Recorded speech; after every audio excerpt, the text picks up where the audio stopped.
Hi అండి, welcome back to our channel ST Telugu vlogs and cooking videos.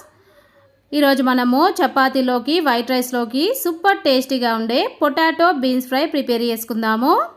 ముందుగా 3 పెద్ద size potatoes తీసేసుకొని పీలర్తోని పైన పొట్టు తీసుకున్న తర్వాత పీసెస్ లాగా కట్ చేసుకోవాలి.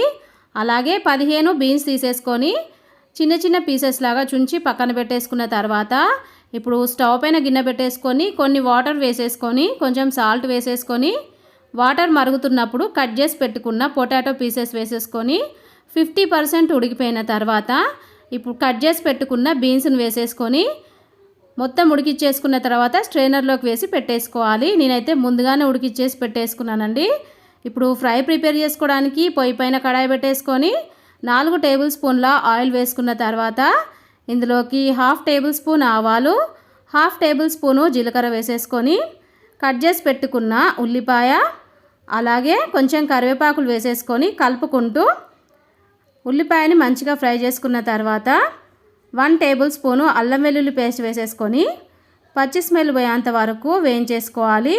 నేనైతే ఒక పెద్ద సైజు ఉల్లిపాయ తీసేసుకున్నానండి. ఇలా వేయించుకున్న తర్వాత ఇప్పుడు ఇందులోకి 2 టేబుల్ స్పూన్ల కొత్తిమీర వేసేసుకొని కొత్తిమీరను కూడా మంచిగా ఫ్రై చేసేసుకున్నాక ఇప్పుడు ఇందులోకి 1 టేబుల్ స్పూన్ కారము, 1 టేబుల్ స్పూన్ పచ్చి ధనియాల పొడి, 1/2 table spoon garam masala, 1/2 table spoon పసుపు వేసేసుకొని కలుపుకుంటూ 1 నిమిషం పాటు ఆయిల్లో ఫ్రై చేసుకున్న తర్వాత ఇప్పుడు ఇందులోకి ఉడికించి పెట్టుకున్న పొటాటో బీన్స్ని వేసేసుకొని ఆయిల్లో కలిసేటట్టుగా ముందుగా మంచిగా మిక్స్ చేసేసుకోవాలి.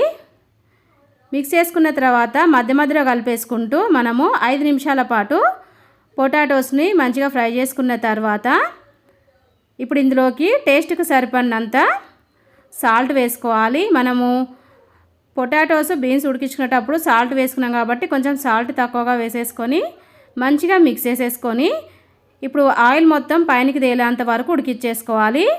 చూడండి, 2 నిమిషాల తర్వాత ఆయిల్ మొత్తం ఈ విధంగా రిలీజ్ అవుతున్నప్పుడు ఇందులోకి కట్ చేసి పెట్టుకున్న కొత్తిమీర వేసేసుకొని ఒకసారి మంచిగా మిక్స్ చేసేసుకోవాలి.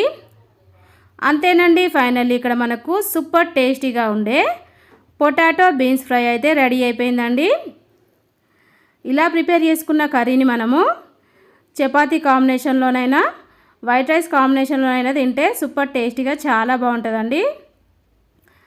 ఇష్టం లేని వాళ్ళైనా సరే ఒక్కసారి ఈ విధంగా మీరు చేసి పెట్టారంటే చాలా ఇష్టంగా తింటారు. పొటాటో బీన్స్ ఫ్రై ప్రిపేర్ చేయడానికి కావాల్సిన మెజర్మెంట్స్ డిస్క్రిప్షన్లో లింక్ ఇస్తాను. ఒకసారి చెక్ చేసుకొని మీరు కూడా ప్రిపేర్ చేయండి. ప్రిపేర్ చేసిన తర్వాత మీకు ఎలా వచ్చింది నాకు కామెంట్ రూపంలో తెలియజేయండి. వీడియో నచ్చితే వీడియోకి లైక్ చేయండి. మీ ఫ్రెండ్స్కి రిలేటివ్స్కి వీడియోని షేర్ చేయండి. నా ఛానల్ని కొత్తగా చూసే వాళ్ళైతే సబ్స్క్రైబ్ చేసుకోండి. Okay, bye friends. నెక్స్ట్ వీడియోతో మళ్ళీ కలుద్దాం.